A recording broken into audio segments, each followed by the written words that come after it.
Muy bien, pues son las 6 de la tarde, así que vamos a iniciar nuestra sesión de Teología para Todos del día de hoy. Qué gusto que estén conectados, qué gusto que estén por acá y también un muy cordial saludo a quienes se van a conectar un poco después en la grabación que subiremos por Facebook en su oportunidad. Bueno, pues síganos ahí en Teología para Todos. Por cierto, les comento muy rápido.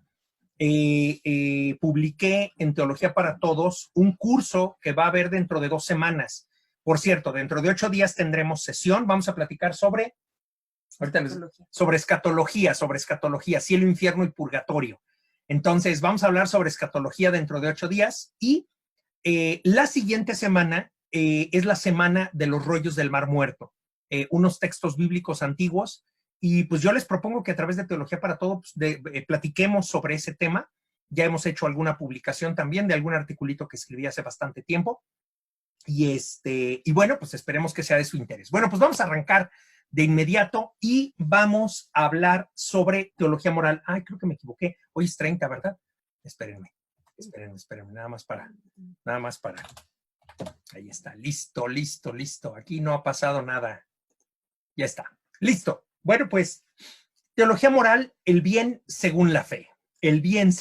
Así que vamos a tener nuestra sesión de hoy platicando un poco sobre teología moral y sobre algunos aspectos importantes relacionados con la teología moral.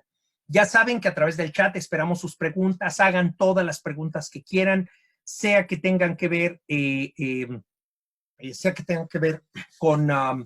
con nuestra sesión del día de hoy o algún otro tema que les interese. Me dará mucho gusto, de verdad, leerlos y ver sus preguntas. Bueno, pues vamos a entrar inmediatamente en materia para que no nos gane el tiempo. Y concédanme un segundito. Listo. Detallito técnico que había que corregir ahí. Listo. Bueno, pues vamos a empezar. La verdad es que la teología, bueno, a ver, vamos a ver por dónde vamos a arrancar. Vamos a hacer una pequeña introducción, vamos a iniciar con una pequeña introducción. Después voy a ofrecer lo que he llamado elementos mínimos de teología moral, que en realidad son un poco menos que mínimos, en realidad son muy rápidos y muy apretados. Y después vamos a hablar sobre la moral en el Nuevo Testamento. Me interesa mucho subrayar un aspecto particular de la moral en el Nuevo Testamento y una pequeña conclusión. Entonces empezamos por la introducción, los elementos mínimos de teología moral fundamental, la moral en el Nuevo Testamento y conclusión. ¿De acuerdo? Pues vamos a arrancar. Introducción. ¿Qué es lo que vamos a señalar en esta introducción? Bueno, pues en primer lugar que la teología moral es una disciplina prácticamente con 2000 años de historia. El cristianismo se encuentra muy rápidamente con la filosofía griega y hace propio digamos, el esfuerzo racional de la filosofía griega por entender el mundo. Y de verdad que es providencial, es verdaderamente providencial que ese cristianismo de matriz judía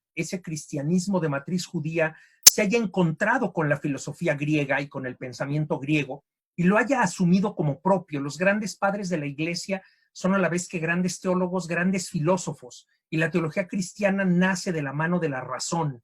Y así nace la teología moral. La teología moral es una disciplina, pues diríamos que con 2000 años de historia. Es muy compleja, pero es muy hermosa. La verdad es muy compleja, pero es muy hermosa. No por compleja es imposible de entender. Espero que al terminar la sesión de hoy hayan aprendido ustedes algo de teología moral y que ustedes digan, esto no solamente es importante, sino que además me sirve para mi vida, porque ese es como el gran reto, ¿no? Que eso nos sirva para la vida. La verdad, existieron a lo largo de la historia muchas discusiones interesantes, una cantidad de discusiones, la verdad, sobre si la moral era de una manera o no, el probabiliorismo, el tutsiorismo. Hay una cantidad de doctrinas ahí morales pero a ver, la verdad, estas discusiones, aunque son muy interesantes, hoy día podrían algunas de ellas no ayudarnos a vivir de mejor manera. Y la verdad, lo que queremos hacer es vivir de mejor manera. De verdad, lo que queremos hacer es darnos la oportunidad de vivir de mejor manera. Ese es como el gran reto y ese es como el camino que queremos recorrer. Por tanto, vamos a entrar a elementos mínimos de teología moral fundamental. Otra vez, les insisto, no por el ánimo, pues no por el ánimo como de simplemente compartir unas ideas, sino realmente por encontrar herramientas que nos ayuden a vivir mejor, herramientas que nos ayuden a ser mejores. Bueno, pues vamos a entrar a estos elementos mínimos de teología moral fundamental. Y vamos a empezar preguntándonos algo bien importante. ¿Por qué una conducta es buena y otra es mala? ¿Por qué? ¿Por qué decimos que robar es malo y por qué decimos que dar caridad es bueno? ¿Por qué decimos eso? ¿Qué es lo que hace que una conducta buena sea buena y qué es lo que hace que una conducta mala sea mala? ¿Qué es lo que hace? ¿Que mi mamá lo dice? ¿Que mi abuelita lo dice? ¿Que así me educaron? Esa es la única razón que tenemos para saber que una conducta buena es buena y que una conducta mala es mala. Y ahora déjenme hacerles una broma, es una broma lo que sigue, ¿eh? Se trata solo de la voluntad de Dios, o sea, malo es lo que Dios dice que no hagas y bueno es lo que Dios dice que sí hagas. Se trata solo de la voluntad de Dios, quien puso muchas calorías al chocolate y pocas a las espinacas. Eso es casi cruel. Cuando lleguemos al cielo hay que decirle, oye, ¿qué pasó? Eso fue de mal gusto, Señor, ¿no? Bueno, no es tan importante. Pero la verdad es que de eso se trata nada más, de una decisión libre de Dios, y hay conductas que en realidad Dios dijo que eran malas y conductas que Dios dijo que eran buenas, y ya nada más por eso son buenas y malas. Piénsenlo, ¿eh? Es una buena pregunta. Y la respuesta apunta en esta dirección, fíjense muy bien. Dado el modo como es el mundo, el mal consiste en aquello que impide la plenitud, que limita, que deteriora. Dado el modo como es el mundo, fíjense, dado el modo como funciona el mundo, el mal consiste en aquello que impide la plenitud, que limita, que deteriora. Aquello que no fortalece mi familia, eso es malo. Aquello que no fortalece mi relación con los demás, eso es malo. Aquello que destruye mi salud y destruye la salud de los demás, aquello que me convierte en menos de lo que soy, eso es malo. Aquello que me embrutece. Miren, beber vino no es malo. Emborracharse es malo. Emborracharse consuetudinariamente es muy malo, ¿sí? Es una falta importante en contra de nosotros mismos. Porque dado el modo como es el mundo, el mal consiste en aquello que impide la plenitud, que limita, que deteriora, particularmente a la persona y al mundo también.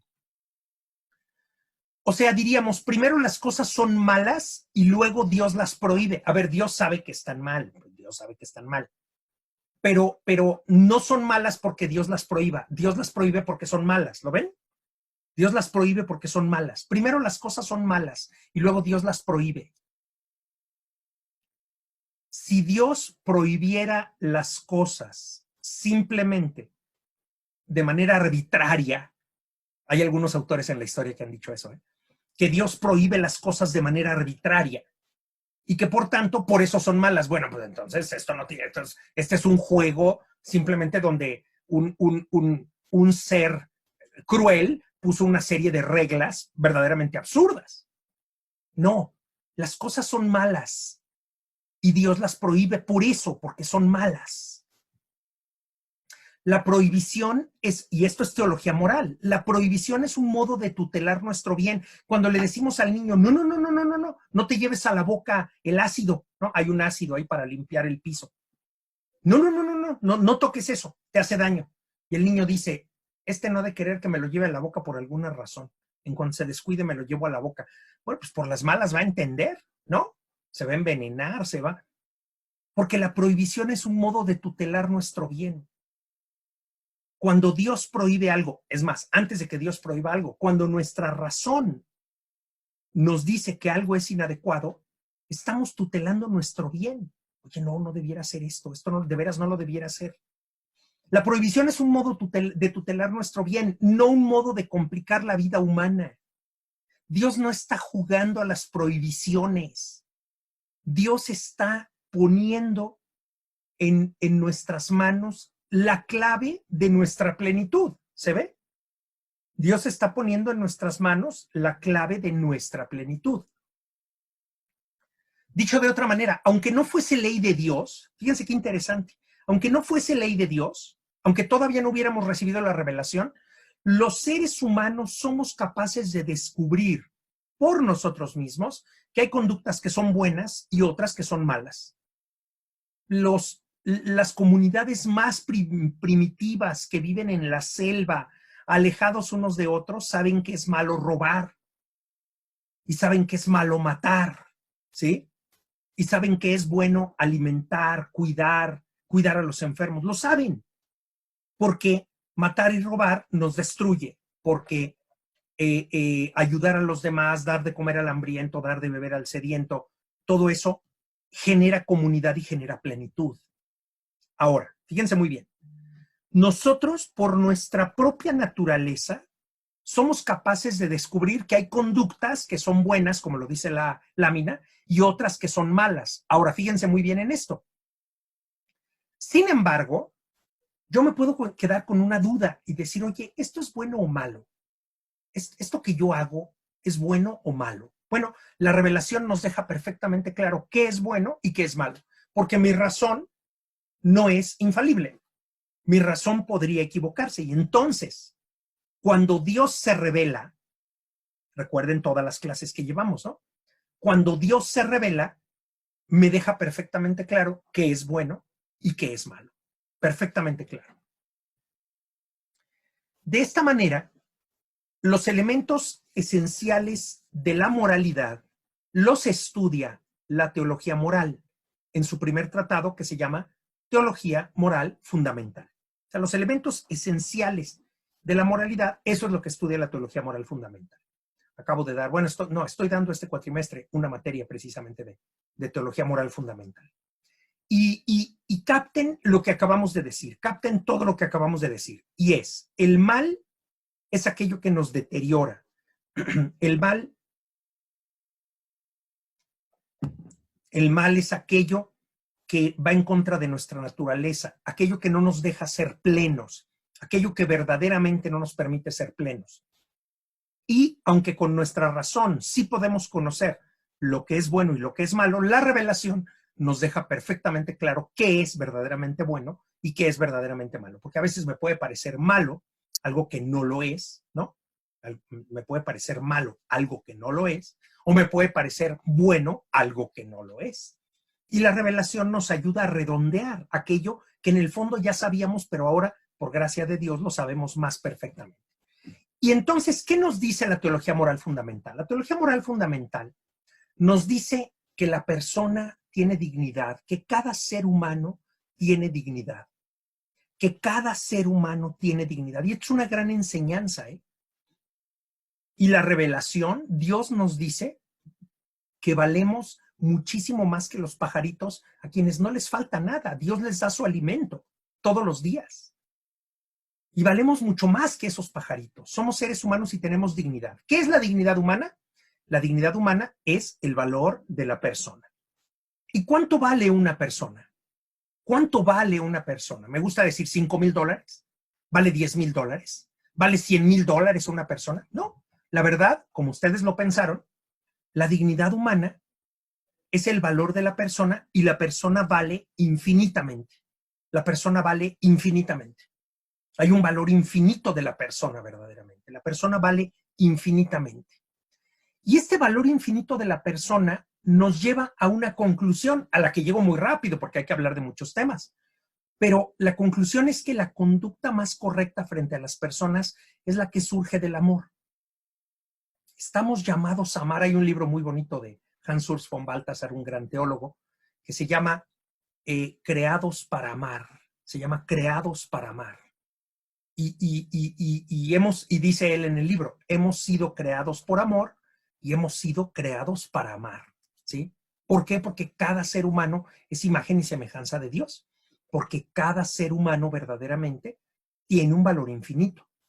Entonces, ¿Cuál es la conducta que yo debo seguir frente a los demás? Amarlos. A ver, si son mis subordinados, pues hay que pedirles que trabajen, que se esfuercen, que produzcan, que cumplan con su trabajo, sí, sin lugar a dudas.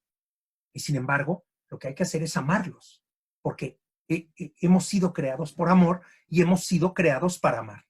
El amor es verdaderamente la medida, es la medida de la conducta frente a las personas. Y por eso ser amables, y por eso ser cálidos, y por eso ser decentes, por eso ser generosos en nuestra conducta, pues es la medida correcta del modo como debemos comportarnos. Estamos llamados a eso. Perdón. Estamos llamados a tutelar la dignidad de toda persona humana. Y es el valor de cada persona. A ver, un criminal que ha cometido un crimen y que tiene que estar en la cárcel, pues tiene que estar en la cárcel, pero en la cárcel tenemos que amarlo. Es que ese es el gran tema, ¿no? Normalmente en las cárceles las personas son odiadas, normalmente las personas son lastimadas, las personas son vejadas, ¿no? Y en cambio, lo que decimos es, hay que amar, porque en el amor está la mejor pedagogía, en el amor está el mejor modo de relación entre las personas.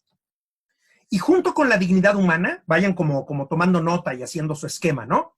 Junto con la dignidad humana, vamos a hablar de la centralidad humana. Vamos a hablar de la centralidad humana.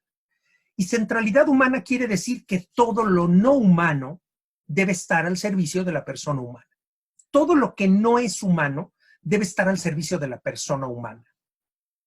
Porque bien dice una frase de San Pablo, que dice, todo es de ustedes, el mundo es de ustedes, dice San Pablo, todo es de ustedes, pero ustedes son de Cristo y Cristo es de Dios.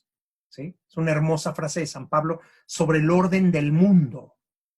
Nosotros, a ver, todo es nuestro. Sí, miren, vayan y bueno, ya que se acabe toda esta cuarentena y todo, vayan a meterse a las aguas termales, vámonos a Ixtapan de la Sal o vámonos aquí a cerquita a un día de campo, vamos, a ver, está bien, disfruten el mundo. Todo es de ustedes, todo es de ustedes. Pero ojo, ustedes son de Cristo y Cristo es de Dios. Entonces, la centralidad humana quiere decir todo debiera servir a la persona. Todo lo que no es humano, las montañas, los mares, los ríos, pero también los productos artificiales del hombre, los libros, las universidades, las empresas, oigan esto, las empresas debieran servir a las personas. Porque la persona no está para servir a la empresa. A ver, sí, tienes que cumplir con tu trabajo y tienes que hacerlo bien. Pero en el fondo la empresa es un gran proyecto humano y por tanto la empresa tiene que estar centrada en la persona y tú hacer tu aportación a la empresa, si no va a quebrar, ¿no? ¿Se entiende?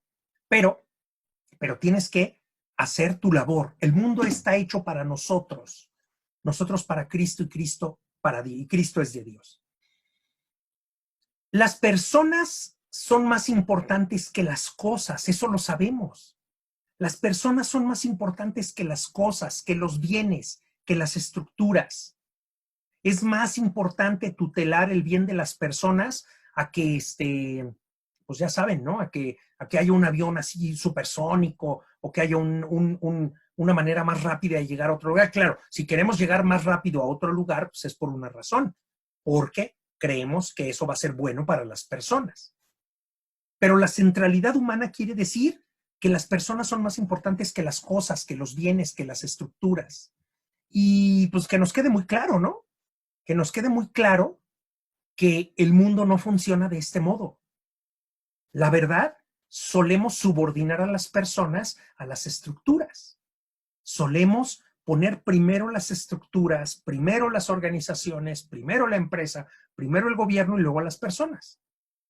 El mundo no funciona de este modo, es una pena, es una vergüenza, porque bueno, pues todo es un poco como mantenernos en el poder, como cuidar nuestros privilegios y no servir a las personas.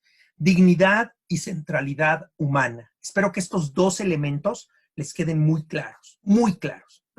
Demos un paso más. La vida moral de los cristianos no consiste en evitar el mal, sino en hacer el bien. Y de esto ya hemos platicado en otro momento, pero de verdad no saben cuánto quiero insistir en ello. La vida moral de los cristianos no consiste en evitar el mal, sino en hacer el bien. La vida moral del cristiano no es cómo le hago para no pecar. Ay, por favor, quítense eso de sus cabecitas. Por favor, si alguno tuviera eso en su cabecita. La preocupación de no pecar. Eso no es importante. A ver, sí, el pecado es importante, no se preocupen, sí. Y hay que confesar los pecados, sí. Pero la vida moral del cristiano no está centrada en no pecar, sino está centrada en hacer el bien. Por eso vivimos la libertad de los hijos de Dios. Porque lo que procuramos hacer es el bien hasta donde podemos, como podemos, ¿sí? Siendo generosos con los demás, siendo amables, ayudando, aconsejando.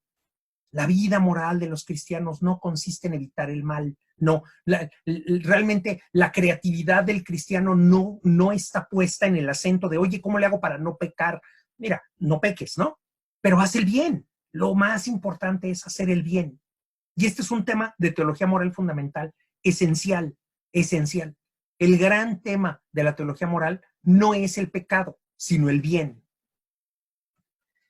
Y la realidad es que la moral cristiana tiene 3 grandes capítulos que voy a reducir pues prácticamente a una lámina por cada uno de ellos, ¿de acuerdo? La moral cristiana tiene 3 grandes capítulos que son normas, principios y valores. Normas, principios y valores, ¿de acuerdo? Vamos a dedicar una lámina a normas, una lámina a principios y una lámina a valores. ¿Los cristianos respetamos normas morales? Sí, claro que sí. No matar, no robar, no mentir, no desear la mujer del prójimo, no desear los bienes del prójimo, amar a Dios sobre todas las cosas, ¿no es cierto? Tenemos los 10 mandamientos. Las normas morales se encuentran contenidas en los 10 mandamientos. Pero ojo con esto que les pongo aquí.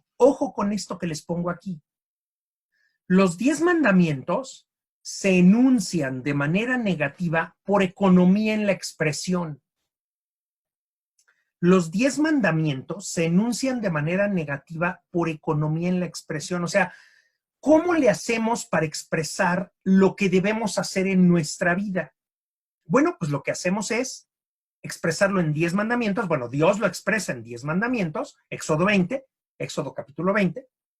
Dios lo expresa en los 10 mandamientos y lo expresa de manera negativa para que nos lo aprendamos fácilmente, ¿sí? No tomarás el nombre de Dios en vano, ¿sí? No matarás, no robarás, no mentirás. Y eso se nos graba muy rápido. Pero la formulación negativa, es decir, el hecho de que lleve la partícula no, simplemente es por economía en la expresión. ¿Qué quiere decir esto? Quiere decir que estos mandamientos no solo invitan a evitar el mal, sino a hacer el bien. A ver, no matar, pues es algo que se espera de ti en la fe cristiana y en el mundo entero. Eso no tiene ninguna virtud, ¿sí? Porque si te pasaras todo el día durmiendo, no matarías. ¿De acuerdo? Pero dormir todo el día no es una virtud. Virtud es que des de lo tuyo a los demás. Virtud es que vistas al desnudo. Virtud es que pidas por los demás, que des un buen consejo. Eso es virtud. Porque los 10 mandamientos no solo invitan a evitar el mal, sino a hacer el bien. Un día estábamos de misiones, y di una platiquita sobre este tema, hace muchos años.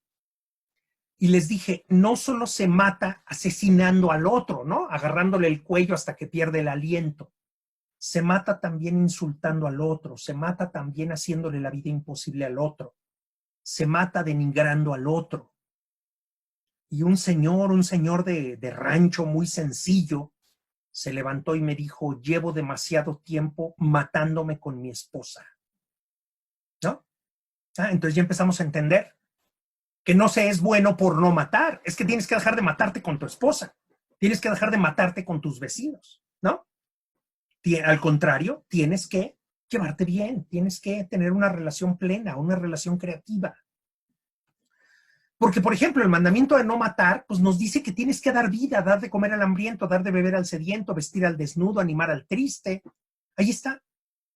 Y si quieren mayores detalles, lean el Catecismo de la Iglesia Católica. En la sección de los 10 mandamientos está muy bien explicado. Lo que no debe hacerse, hombre, y toda la creatividad que tenemos que poner en juego para amar a los demás y para servir a los demás y para estar unidos con los demás. Bueno, hasta aquí dejo lo de las normas, es un tema muy amplio, quizás podríamos tener algún día otra charla al respecto. Principios. Los principios morales, junto con las normas morales, existen principios morales, ¿de acuerdo? Y los principios morales son formulaciones generales que iluminan nuestra vida moral. Son formulaciones generales que iluminan nuestra vida moral. Aquí no puedo presentarles todos los principios morales que existen, tampoco son demasiados, pero nos llevaría el resto de la sesión. Pero yo les voy a presentar 3. El primero de ellos, el básico, el más básico principio de la vida moral, dice, haz el bien y evita el mal. ¿Quieren saber qué hacer en su vida moral? ¿Quieren saber qué hacer en su vida moral? Hagan el bien y eviten el mal. Eso es a lo que yo les invito, bueno, y a lo que invita la teología moral. Hay que hacer el bien y evitar el mal. ¿Te parece que eso es bueno? Hazlo, hazlo. ¿Te parece que es malo? No lo hagas, no lo hagas. Si crees que es malo, no lo hagas. Haz el bien y evita el mal, ¿de acuerdo? Otro principio muy bonito de la teología moral es siempre suponer la buena intención. Sales a la calle, saludas a tu vecino y tu vecino se da media vuelta y se mete a su casa, ¿no? Y tú supones la mala intención. Me vio, pero no me quiso saludar, es un desgraciado. La verdad, la próxima vez que yo lo vea y me salude, yo me voy a dar la media vuelta. ¿Saben qué mundo construimos cuando suponemos la mala intención de todas las personas? ¿Saben qué mundo construimos? Un mundo infame, un mundo deprimente. En cambio, si yo digo, hombre, no me vio, ¿no? No me vio. Le saludo la próxima vez. Ya, no me vio. Supongo la buena intención. ¿Se dan cuenta? La teología moral lo que nos dice es, a ver, vamos a construir un mundo mucho más a la medida de lo humano. Y hay un hermoso principio que es ante la duda no hacer. Ante la duda no hacer. Miren, cuando alguien los invite a hacer algo y ustedes digan, híjole, esto es bueno, es malo, es bueno, es malo, será bueno, será malo, híjole, no sé, no sé. Bueno, si pueden hacerlo, no lo hagan, ¿no? O sea, si pueden, no lo hagan. El principio moral es ante la duda no hacer. Si puedes, no lo hagas, porque no está bien actuar con conciencia dudosa, porque después resulta que participas en ese acto, pues participas y de repente te das cuenta que la verdad sí estaba mal, ¿no? No era adecuado que estuvieras ahí, no era para nada correcto, ¿sí? En Monterrey celebraron una boda con aquello de que es un estado ya naranja, no sé qué, tal, celebraron una boda, ahorita hay como 50 contagiados de coronavirus, ¿no? Oigan, sean prudentes, ¿no? O sea, me parece que cualquiera podría haber pensado, no es el momento de celebrar una boda. A ver, celebremos la boda, ¿no? En la iglesia, con distancia, con sana distancia, pero una fiesta donde la gente pues, come, bebe, está comiendo de los mismos platos, pues en la misma mesa, pues olvídenlo, ¿no? Ante la duda no hacer. ¿Sabes qué? Me entra duda. No sé si es bueno o malo. Y bueno, y después tendríamos que indagar, ¿no? Si eso es verdaderamente bueno o malo. Ante la duda no hacer. Y valores. Vamos a terminar hablando de valores. Los valores son formas particulares del bien moral. Son formas particulares del bien moral. Entonces, por ejemplo, ser humilde es bueno, sí, por eso la humildad es un valor. Ser humilde es bueno, es una forma del bien. Ser amable es bueno, sí, por eso la amabilidad es un valor. Ser generoso es bueno, sí, por eso la generosidad es un valor. Los valores son formas particulares del bien moral y por tanto son orientaciones en nuestras relaciones y en nuestros actos. Por tanto, es importante que seas humilde, es importante que seas generoso, es importante que seas amable. Sí, es importante, ¿sí? Importa que lo seas, importa que lo seas. Algo bien bonito en la tradición católica es que se ha hablado más de virtudes que de valores. Pero vamos a mostrar la relación entre valores y virtudes, y es que los valores que se convierten en hábito, fíjense bien, los valores que se convierten en hábito se llaman virtudes. Los valores que se convierten en hábito se llaman virtudes. ¿Qué es una persona virtuosa? La que ha hecho de los valores su hábito. Tiene el valor de la amabilidad ya convertido en hábito. Es una persona amable que llega y te saluda todos los días y está de buenas y tiene virtudes. La virtud es el hábito bueno, ¿de acuerdo? La virtud es el hábito bueno. Y la tradición cristiana, junto con la tradición filosófica, hay que decirlo, ha distinguido 4 grandes valores, o también llamadas 4 grandes virtudes, que es la prudencia, la justicia, la fortaleza y la templanza. Y se llaman virtudes cardinales, porque son 4, ¿no? Como los puntos cardinales. Prudencia, justicia, fortaleza y templanza. Y estas virtudes cardinales, si ustedes me preguntan cuál es la más importante de todas, pues es la prudencia. Porque miren, ser sincero sin prudencia es ser grosero. Ah, es que yo soy muy claridoso y yo le digo a todo el mundo lo que siento, como lo siento, y así lo suelto. Sí, tú eres muy sincero, pero como eres imprudentemente sincero y dices las cosas de la manera inadecuada en el momento inadecuado, eres un grosero. Porque la virtud reina es la prudencia. La prudencia consiste en saber qué hacer y cómo hacerlo y cuándo hacerlo, ¿sí? Eso es lo que nos enseña la prudencia. Lo que verdaderamente tenemos que hacer y los medios para hacerlo, ¿de acuerdo? Prudencia, justicia, fortaleza y templanza. Ya no puedo ir a detalles de momento. Pero también hay 3 virtudes teologales. También hay 3 virtudes teologales, que es la fe, la esperanza y la caridad. Y de verdad tenemos que vivir nuestra vida también bajo la virtud de la fe, bajo la virtud de la esperanza y bajo la virtud de la caridad. Y como decía San Pablo, de estas 3, la más importante es, ¿se acuerdan, verdad? Es la caridad. Porque la fe y la esperanza se han de terminar. Cuando veamos a Dios cara a cara, la fe ya no sirve. La fe ya se acaba. Porque ya no estamos contemplando nada, digamos, con el corazón. Es que lo contemplamos con todo nuestro ser. Y la esperanza de llegar se ha cumplido. Ahora poseemos plenamente a Dios. Pero la caridad nunca se acabará. La caridad nunca se acabará. ¿De acuerdo? Muy bien. Ahí está. Por eso decimos que estamos llamados a vivir la libertad de los hijos de Dios. La teología moral lo que nos dice no es no peques. A ver, no pequen, eso es lo básico, ¿eh? Es lo más básico entre lo básico. Pero vivan la libertad de los hijos de Dios. No debemos estar centrados en cuánto pecamos, sino en cuánto bien hacemos y podemos hacer. Por eso le pedimos perdón al Señor por pensamiento, palabra, obra y omisión. Y a veces nuestros peores pecados son por omisión. Nuestros peores pecados son por omisión. Es toda la amabilidad que no tengo, es el amor que no expreso. La vida moral del cristiano es una lucha por humanizar el mundo y ponerlo a la altura de la expectativa de Dios. La vida moral del cristiano es una lucha por humanizar el mundo y ponerlo a la altura de la expectativa de Dios. ¿De acuerdo? Bueno, pues esto es elementos mínimos de teología moral fundamental. Y voy a seguir adelante. Ahora vamos a hablar de la moral en el Nuevo Testamento, porque sí quiero darle todavía más contenido teológico a esta sesión, y vamos a hablar un poco sobre la moral en el Nuevo Testamento.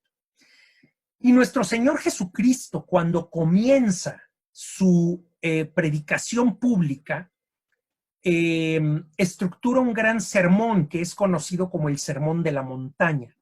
Y en ese Sermón de la Montaña, dentro del llamado Sermón de la Montaña, hay un segmento de ese Sermón de la Montaña que es denominado las bienaventuranzas y que se encuentra en Mateo 5, versículos 3 al 12.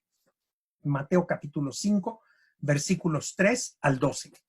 Y dice nuestro Señor: bienaventurados los pobres de espíritu, porque de ellos es el reino de los cielos. Bienaventurados los mansos, porque ellos poseerán en herencia la tierra. Bienaventurados los que lloran, porque ellos serán consolados. Bienaventurados los que tienen hambre y sed de justicia, porque ellos serán saciados. Bienaventurados los misericordiosos, porque ellos alcanzarán misericordia. Bienaventurados los limpios de corazón, porque ellos verán a Dios. Bienaventurados los que buscan la paz, porque ellos serán llamados hijos de Dios. Bienaventurados los perseguidos por causa de la justicia, porque de ellos es el reino de los cielos. Bienaventurados seréis cuando os injurien, os persigan y digan con mentira, toda clase de mal contra vosotros por mi causa. Alegraos y regocijaos, porque vuestra recompensa será grande en los cielos. Y lo que vamos a hacer a continuación es analizar cada una de las bienaventuranzas, ¿de acuerdo? A eso vamos a dedicar los minutos que nos quedan. Vamos a analizar cada una de ellas y vamos a descubrir qué quieren decir. Y miren, las bienaventuranzas es el más hermoso programa de la vida cristiana. Por eso lo presento aquí al hablar de la moral en el Nuevo Testamento, porque las bienaventuranzas son un programa maravilloso de en qué consiste la vida cristiana. Es un programa sobre de qué se trata la vida cristiana. Entonces, vamos a ver la primera bienaventuranza, digamos, positiva, ¿de acuerdo? Bienaventurados los misericordiosos, porque ellos alcanzarán misericordia. Aquí estoy siguiendo muy de cerca en su libro Catolicismo a Robert Barron, a Monseñor Robert Barron. Bienaventurados los misericordiosos, porque ellos alcanzarán misericordia. La palabra misericordia, que se dice en hebreo gesed, la palabra misericordia, que se dice en hebreo gesed, es la característica más distintiva de Dios. Y por eso San Juan dice, Dios es amor. Y el Papa Francisco ha tenido el gran acierto de subrayar muchísimo la misericordia de Dios y decirnos que Dios es misericordia. Y hay un libro muy bonito me parece que es una entrevista al Papa, que se llama El nombre de Dios es misericordia. El nombre de Dios es misericordia. Y dice, estoy citando aquí porque esto lo dice Monseñor Barron, tener a Dios equivale a ejercer la compasión, a ser nosotros mismos misericordiosos. La gran característica del cristiano es que es misericordioso. La gran característica del cristiano es que manifiesta misericordia, es compasivo, ¿de acuerdo? Ahora piensen ustedes, ¿soy compasivo? ¿Soy misericordioso? ¿O apenas cometen el más mínimo error los demás y ya estoy encima de ellos a golpes, ¿no? A ver, ¿cómo me comporto? Recibimos dones de Dios que se deben convertir en tarea en nuestra vida, entre ellos la misericordia. Dios es misericordioso con nosotros. Yo me confieso y Dios me perdona. ¿Cuánto perdono a los demás? Dice, bienaventurados los misericordiosos, porque ellos alcanzarán misericordia. Esto es como el cheque en blanco que firmamos cada vez que rezamos el Padre Nuestro. Y decimos, perdona nuestras ofensas, como también nosotros perdonamos a los que nos ofenden. O sea, perdóname por favor mis pecados en la misma medida en que yo perdono a los demás. Bienaventurados los misericordiosos, porque ellos alcanzarán misericordia. Dicho al revés, quien no sea misericordioso no alcanzará misericordia, señores. Y por eso Lucas 6:36 dice, sed misericordiosos como vuestro Padre es misericordioso. ¿De acuerdo? Sed misericordiosos como vuestro Padre es misericordioso. Primera característica del cristiano, ser misericordioso. Vean qué bonito, las bienaventuranzas. Primera característica del cristiano, ser misericordioso. Segunda, bienaventurados los limpios de corazón, porque ellos verán a Dios. Bienaventurados los limpios de corazón, porque ellos verán a Dios. Dice Monseñor Barron, seremos felices cuando no haya ambigüedad en nuestros corazones en cuanto a lo más importante de todo. Seremos felices cuando no haya ambigüedades en nuestro corazón. ¿Saben cuál es el problema en nuestra vida? Que queremos quedar bien con Dios y con el diablo. El problema en nuestra vida es que queremos gozar como paganos, pero vivir como cristianos. Y por tanto emborracharnos y ver espectáculos inmorales, pero eso sí, darme golpes de pecho e ir a misa el domingo, ¿no? ¿Cuándo voy a limpiar mi corazón? ¿Cuándo voy a hacer que no haya ambigüedad en mi corazón? ¿Cuándo voy a ser limpio de corazón? Bienaventurados los limpios de corazón, porque ellos verán a Dios. ¿Qué es lo que queremos realmente? Tenemos muchos deseos compitiendo por nuestra atención sin tener uno central que sea el fundamento y la referencia de todos ellos. O sea, ¿cuál es nuestra preocupación definitiva? ¿Cuál es nuestra preocupación definitiva? Como ustedes se pueden imaginar, nuestra preocupación definitiva tiene que ser Dios y servir a Dios. Él lo es todo. La insatisfacción proviene de la búsqueda de sí mismo y del olvido de Dios. Dice la hermana Glenda en una de sus canciones, sin ti, le dice a Dios, sin ti, dice, me falta todo y me sobra todo. Puedo tener el mundo entero, pero me falta todo. Y puedo tener el mundo entero, pero me sobra todo. Porque la insatisfacción proviene de la búsqueda de sí mismo y del olvido de Dios. Un corazón íntegro, centrado en Dios, está contento con lo que tiene, ayuda a los demás. La plenitud proviene de seguir la voluntad de Dios en nuestras vidas, con integridad de corazón y de existencia, unidad de pensar, decir y hacer. Unidad de pensar, decir y hacer. Bienaventurados los limpios de corazón, los que tienen un corazón íntegro. Ojo, ser misericordiosos, tener un corazón limpio, tener un corazón íntegro. De eso se trata la vida cristiana, eso es moral cristiana, ¿de acuerdo? Tercero, bienaventurados los que buscan la paz, porque ellos serán llamados hijos de Dios. Y claro, no solamente los cristianos debemos ser misericordiosos, tener un corazón íntegro, sino además ser pacíficos, buscar la paz. Dios es el que da unidad a la creación entera. La santidad irradia un poder conciliador. Y de verdad tenemos que ser conciliadores. Tenemos que ayudar a los demás. Tenemos que ser un factor de unidad, de paz, de diálogo, de cercanía. El cristiano es factor de unidad, de reconciliación. Oigan, ya dejen de pelear. Nos vamos a morir peleando. No es patético. No es patético. No es terrible vivir así. Hay que llevar la paz a nuestras familias, a nuestros ambientes laborales, a nuestra comunidad. Y llevar la paz nos hace hijos de Dios y por eso felices. Ojo, las bienaventuranzas son clave de felicidad. La moral cristiana es clave de felicidad. ¿Quieren ser felices? Sean misericordiosos. ¿Quieren ser felices? Tengan integridad de corazón. ¿Quieren ser felices? Busquen la paz. Sean pacíficos y busquen la paz con los demás. ¿De acuerdo? Sigo adelante. Estas tres bienaventuranzas que ya vimos, estas tres bienaventuranzas son las bienaventuranzas, digamos, positivas. Ahora vamos a ver, dice Monseñor Barrón, algunas bienaventuranzas que parecen pues contraintuitivas o paradójicas, ¿sí? Y Santo Tomás nos dice que hay 4 sustitutos de Dios y esta va a ser la clave para entender estas 4 bienaventuranzas. ¿Cuáles son los 4 sustitutos de Dios según Santo Tomás de Aquino? Pues son la riqueza, el placer, el poder y el honor. Pura cosa sabrosa, ¿verdad? La riqueza, el placer, el poder y el honor.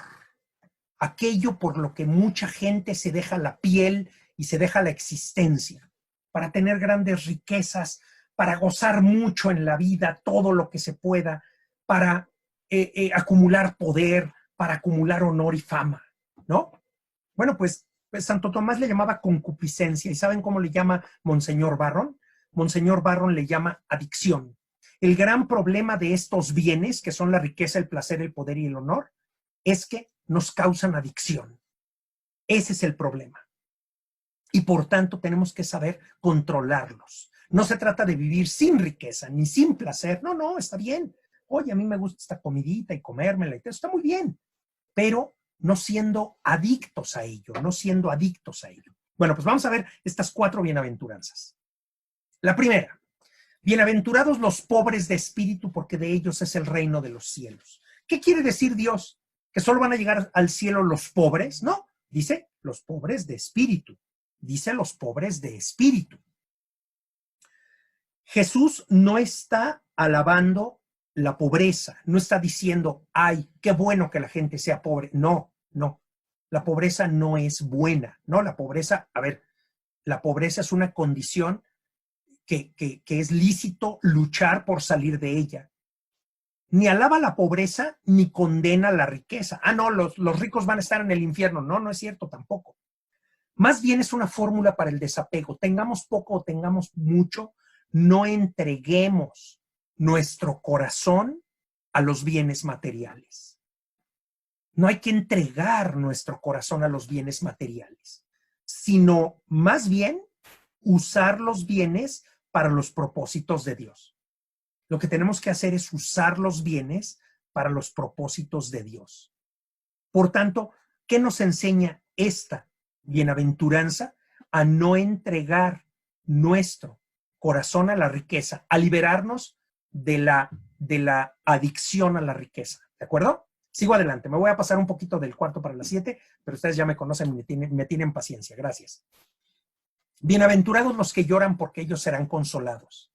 Seremos felices cuando no estemos al placer de las emociones y de las sensaciones. Es que en esta cuarentena soy la persona más infeliz del mundo porque a mí me gusta ir al cine y me gusta pasear y yo quiero estar en la calle, pero los cines están cerrados. Pero, a ver, tranquilo, tranquilo, sí.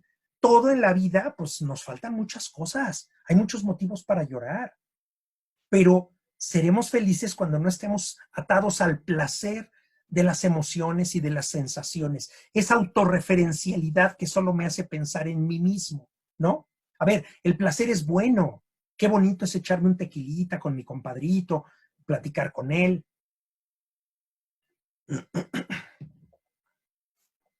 El placer es bueno. Tiene su lugar y momento. Une a las personas. Crea familia y crea comunidad. Sí, el placer es bueno. El placer es bueno. Ahora, el placer es un bien finito. Llega un día en que ya no puedo tomar tequila. ¿Por qué? Porque me destroza el estómago. Ya mi estómago ya no tolera el tequila.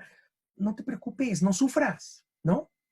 Desapégate de esos placeres, está bien, no pasa nada, es un bien finito.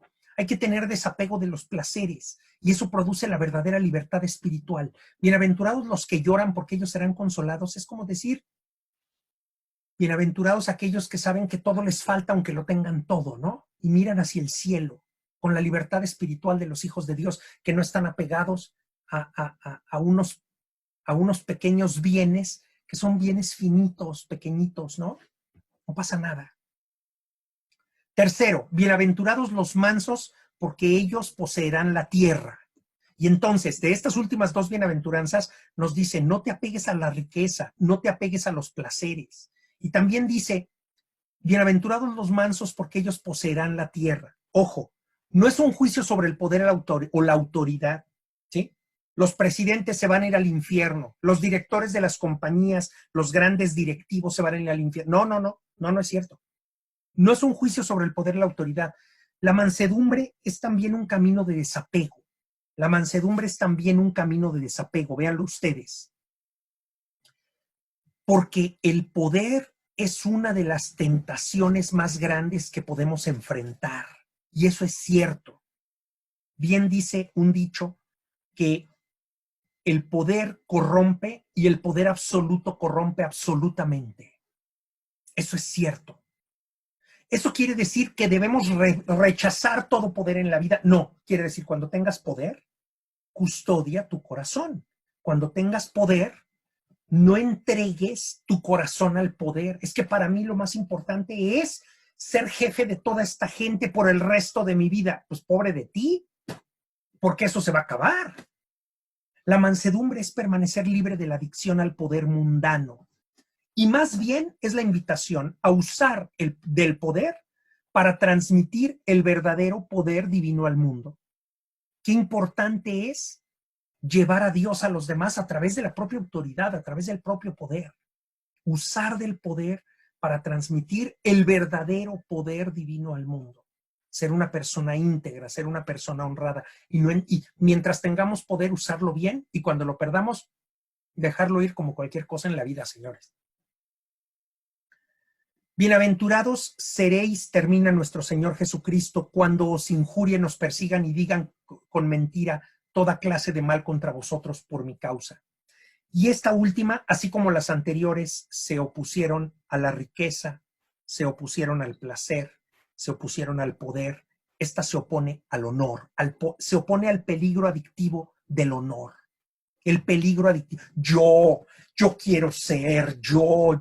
No eres nada, no eres una cosita pequeña y te vas a acabar en la historia, o sea, por el amor de Dios, ¿no? Algún día le dije a una persona un poquito orgullosa, le dije, mira, todos vamos a caer en la noche oscura de la historia, hagamos lo que hagamos, vamos a ser olvidados. Y reaccionó muy fuerte y me dijo, no, yo no quiero ser olvidado.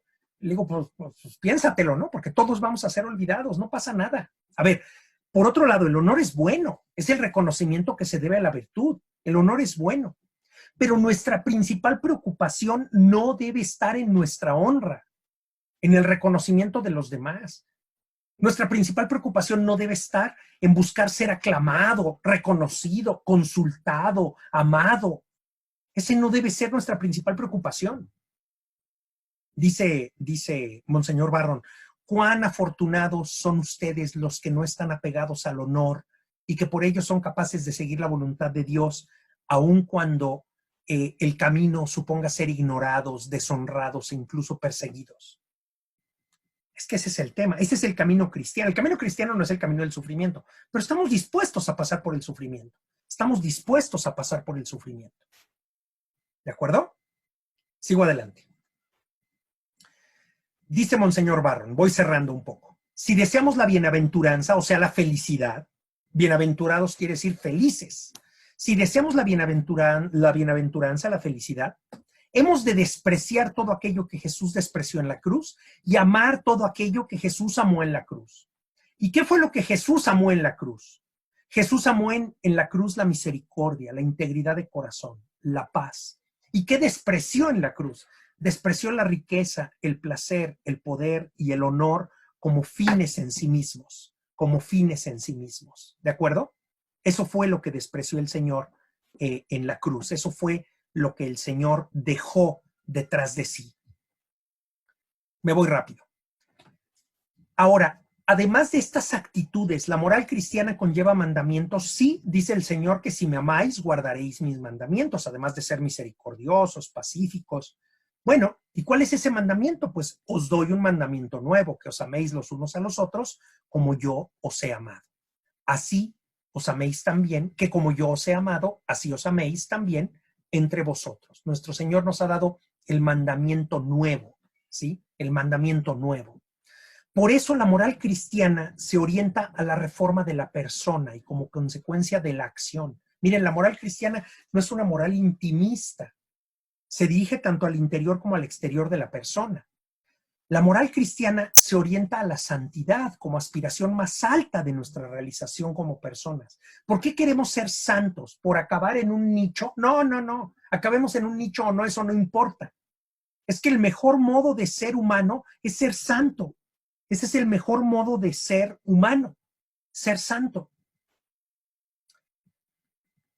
La moral cristiana debe realizarse en la libertad propia de los hijos de Dios. Por eso, las normas morales son indicaciones, advertencias de lo que debemos y lo que no debemos hacer. Y justamente de lo que se trata en nuestra vida es de hacer lo correcto, pero hacer. No se trata de no hacer. Digo, no hagamos el mal, pero hagamos todo el bien que es posible. La moral cristiana implica poner en juego el destino eterno elegido libremente.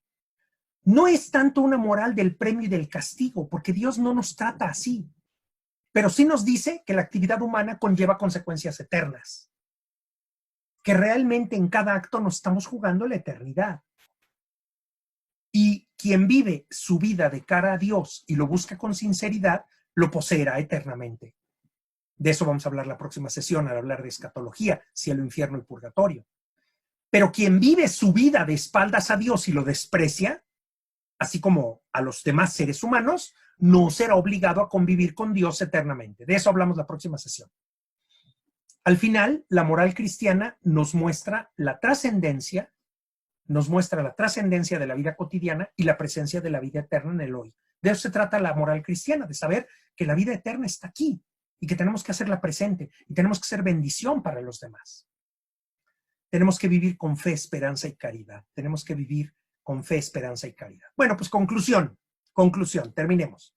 2 láminas de conclusión. La primera, nada más para reafirmar, la moral cristiana no es un catálogo de pecados, ¿de acuerdo? La moral cristiana no es un catálogo de pecados. La moral cristiana es un descubrirnos llamados a vivir en comunión con el Padre por Jesucristo en el Espíritu Santo. Eso es la moral cristiana, un vivir en comunión con el Padre por Jesucristo en el Espíritu Santo. Es un llamado a vivir la libertad de los hijos de Dios, liberados del pecado, a hacer el bien toda nuestra vida. Dice el Evangelio, Jesús pasó su vida haciendo el bien. Esa es la vocación cristiana. Pasar nuestra vida haciendo el bien. De eso se trata nuestra vida. ¿De acuerdo? Termino. La teología moral se auxilia de la filosofía y de la teología para establecer un discurso científico sobre el bien, tomando en cuenta los contenidos de la revelación. Esto ya lo dijimos. La teología moral debe ayudar a que el pueblo de Dios alcance la santidad, entendiendo el bien que le corresponde realizar. Y la teología moral es un servicio, como la teología toda. Como toda la teología moral es un servicio y nos tiene que ayudar a hacer el bien. Bueno, pues me pasé un poquito del tiempo que teníamos, pero ya saben que a veces me pasa. Pero pues vamos ahora a responder sus preguntas. Entonces, por favor, vayan poniendo sus preguntas y vamos respondiendo algunas dudas que ustedes hayan querido compartir con nosotros. Muy bien. Bueno, déjenme ir buscando las preguntas, Les saludo mucho, les saludo a todos. ¿La dignidad humana entra en la autoestima? Es bien interesante, Lourdes, qué bonita pregunta. Espérenme.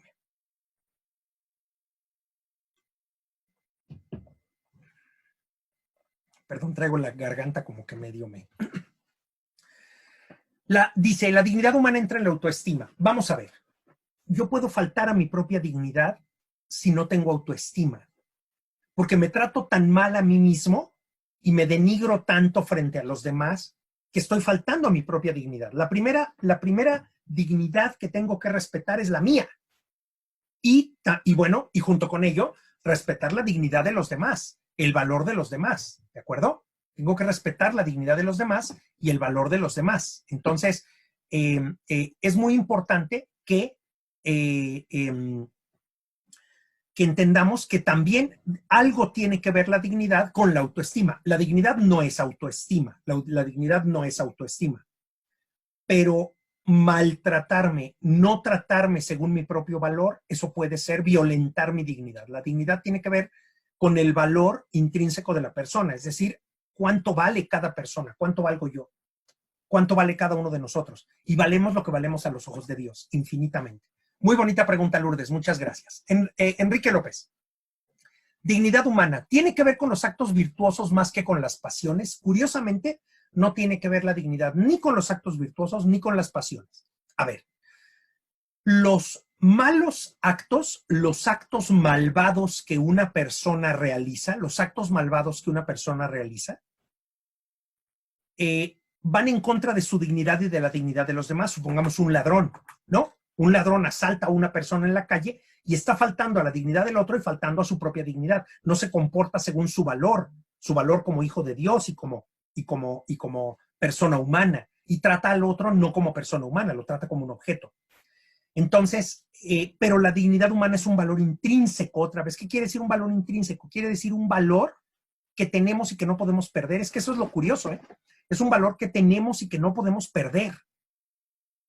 El peor de los criminales tiene dignidad. Por eso los cristianos durante muchos siglos y sobre todo en siglos recientes hemos estado en contra de la pena de muerte. El Papa Francisco ha dicho recientemente que la pena de muerte se debería abolir en todo el planeta Tierra, porque hoy día prácticamente ya no se dan condiciones en las que la pena de muerte sea lícita, sea moralmente lícita, ¿sí? En realidad, tenemos que respetar, hay un autor irónico, terriblemente irónico, se llama Ambrose Bierce, y dice, matar al asesino es una peculiar manera de demostrar la santidad de la vida. ¿Sí lo captan, no? Matar al asesino es una peculiar manera de demostrar la santidad de la vida. Pues no, o sea, perdónenme, pero no debemos matar. Entonces, dice, dignidad humana tiene que ver con los actos virtuosos más que con las pasiones. Las personas somos dignas si somos virtuosas, las personas somos dignas si nos dejamos llevar por las pasiones. En realidad siempre hay dignidad. Podemos actuar en contra de nuestra dignidad, pero la dignidad siempre está allí, siempre está allí. ¿Qué diferencia hay entre centralidad humana y humanismo? Bueno, pues yo diría más bien que la centralidad humana nos invita a ser humanistas, ¿no? Nos invita a ser humanistas. Hay algo que se llama, cuando hay desastres naturales, hay ayuda internacional. Eso se llama derecho humanitario. Eso se llama derecho humanitario. La centralidad humana hace que el derecho humanitario se desarrolle cada vez más. ¿Por qué? Porque no podemos vivir trazando fronteras y diciendo, si sucede dentro de mis fronteras es grave, si le sucede a otros seres humanos dentro, a muchos kilómetros, entonces es menos grave. No, no es cierto. Es tan grave que pase en la casa de al lado como que suceda al otro lado del mundo. Entonces, la centralidad humana nos lleva a ser profundamente humanistas en términos universales. Muy bonito, gracias, Enrique. ¿Pecado se puede ver como un acto o deseo contrario a la doctrina de Dios revelada? Pues mire, en primer lugar, un pecado es un acto en contra de nosotros mismos. Eso es lo que quise decir en esta sesión. En primer lugar, es un acto en contra de nosotros mismos. Eso es lo más terrible del pecado. Es que cuando una persona defrauda, y defrauda grandes cantidades durante mucho tiempo, acaba, como diría Lourdes, sin autoestima. Acaba sabiendo que no les puede decir a sus hijos, oye, pórtate bien, soy una persona honorable. O sea, ya no tiene ni cara con qué decirlo. El pecado, en primer lugar, es un acto contrario a nosotros mismos. Por cierto, Lourdes fue quien hizo una pregunta sobre el pecado. Esa misma pregunta que acabas de hacer, Enrique, la hizo Lourdes y la puse en Teología para Todos. Léanla, por favor. Lean la respuesta. Está en el primer comentario. Y ahí explico un poco todo este tema.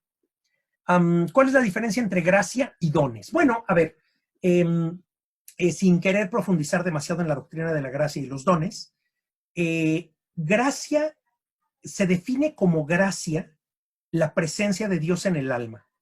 Es decir, la gracia es la comunión con Dios. La gracia es la comunión con Dios. La gracia es la presencia de Dios en el alma. Y estamos en gracia cuando la vida divina late en nosotros. Para eso nos confesamos, para ser aptos de recibir la vida divina y que corra por nuestras venas sangre divina, digamos, ¿no? O sea, hombre, es una manera de decirlo. En cambio, los dones, hay dones, como los dones del Espíritu Santo, que Dios concede. Los dones siempre se conceden gratuitamente, es decir, nadie debiera aspirar, todos debiéramos aspirar a la gracia, pero no todos debiéramos aspirar a tener dones. Es más, no debiéramos aspirar a tener dones. Lo que tenemos que hacer es descubrir qué dones nos ha concedido el Señor y, por tanto, con qué dones podemos servir a los demás. Ese es el tema. Entonces, hay una diferencia importante entre gracia y dones. Dios ha dado dones a cada uno y esos dones tienen que convertirse en servicio. ¿De acuerdo? Muy bonita pregunta. ¿Cómo el término incertidumbre con la bienaventuranza en la búsqueda de la paz? Necesitaría revisar mi presentación, pero a ver, en el tema de la paz, espérenme. Los pobres de espíritu, espérenme. No, déjenme ver si lo encuentro rápido, porque no capté tu incertidumbre. Ok. No entendí bien tu pregunta, perdóname, Enrique, sobre cómo el término incertidumbre con la bienaventuranza y la búsqueda de la paz. No lo capté muy bien, A ver, haces una pregunta sobre el humanismo. Entonces, ¿el humanismo es una concupiscencia que están llevándolo a una religión? A ver. A ver. No sé si al hablar de humanismo estás hablando de humanismo ateo, ¿no? Porque hay algo que se llama el humanismo ateo. Y entonces, pues el humanismo ateo, pues en principio rechaza a Dios, ¿no? El humanismo ateo realmente no reconoce a Dios. Tendríamos que ponernos de acuerdo en qué estamos entendiendo por humanismo y entonces sí poder decir de qué manera ciertos humanistas llevan a un extremo, pues una posición, por ejemplo, atea, ¿no? Pero tendríamos que discutirlo con mayor amplitud. Dice, la metafísica tiene su principal falta cuando no cuenta con una ética de doctrina sobrenatural revelada. ¿Cuál es tu opinión? Pues yo creo que la metafísica tiene sus alcances. Entonces no debemos de juzgar a los metafísicos. Digo, aquí estamos hablando de temas medio raros, así que ustedes disculparán, ¿eh? Pero los metafísicos, digamos, el tratado de la metafísica en filosofía tiene sus alcances y límites. Y no hay que exigirle a un metafísico que se ponga a hablar de revelación porque no es el objeto de su ciencia, ¿sí? No es el objeto de su ciencia. Pero a nosotros nos corresponde como cristianos sí tener una metafísica, sí tener una epistemología, sí tener una ética y sí tener también una teología suficientemente sólida. Pero bueno, eso suena a plática que nos tenemos que echar un día con un buen café. Gracias por sus comentarios. Muy bien. El culto al ser humano sin considerarlo ateos. Ya estoy viendo, ¿no? Ya estoy viendo. Entonces, lo de humanismo como el culto al ser humano sin considerarlos ateos. Sí, el humanismo como culto al ser humano, pues eso, nada, es que vivimos una época fuertemente humanista, ¿no?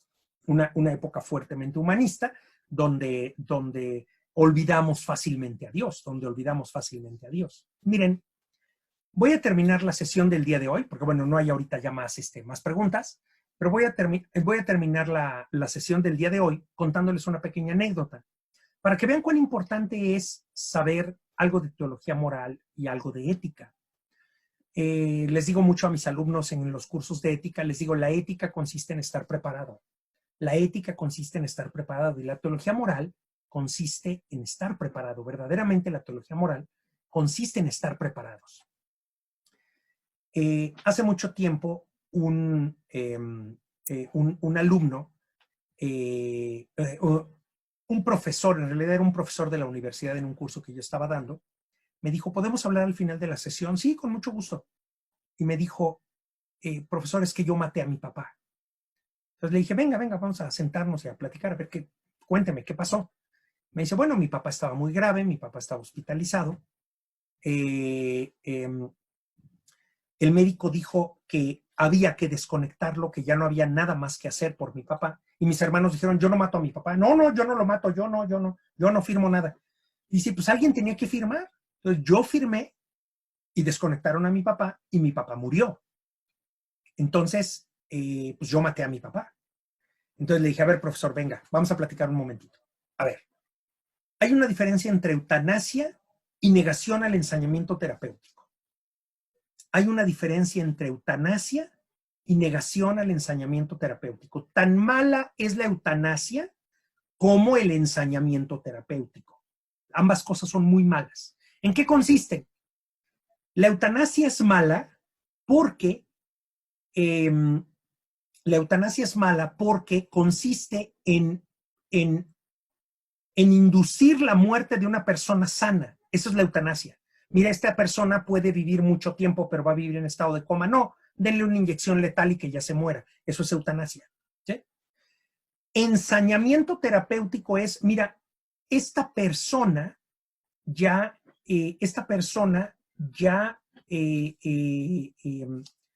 se encuentra en tal estado de deterioro que ya no es terapéutico seguirle poniendo inyecciones, respirador, marcapasos, ya no lo es.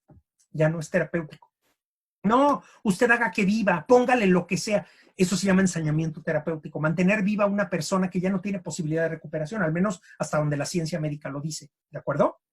Entonces, le dije, profesor, usted no mató a su papá. Usted se negó al ensañamiento terapéutico y eso es lícito. Ya se había hecho todo lo posible médicamente por su papá. Y lo que usted hizo fue negarse al ensañamiento terapéutico, retirarle apoyos y dejar que la naturaleza siga su curso. Porque, ¿qué creen? Pues que todos nos vamos a morir un día, ¿sí? Con máquinas o sin máquinas, todos nos vamos a morir un día. Entonces, sencillamente decir que a veces tenemos moralmente ciertos cargos de conciencia que con un poco de reflexión moral los podemos resolver. Y para eso sirve la teología moral. Nos pregunta Lourdes que si van a seguir las pláticas los martes a las 6 de la tarde vía Zoom. Sí, al menos el próximo martes, porque les digo que la siguiente semana, o sea, bueno, dentro de 15 días, va a ser la semana de los rollos del Mar Muerto. Es un curso que me interesa tomar y que les recomiendo mucho a todos ustedes también. Y ya veremos si más adelante retomamos alguna periodicidad y vamos viendo, ¿de acuerdo? Próximo martes 6 de la tarde, Escatología, Cielo, Infierno y Purgatorio. No se lo pierdan, va a estar, pues, creo que muy interesante y me dará mucho gusto verlos por acá. Les deseo que tengan muy buena tarde. Dios los bendiga. Alabado sea Jesucristo. Gracias por su presencia. Todo lo mejor. Y aquí concluimos. Que estén muy bien. Hasta pronto. Gracias.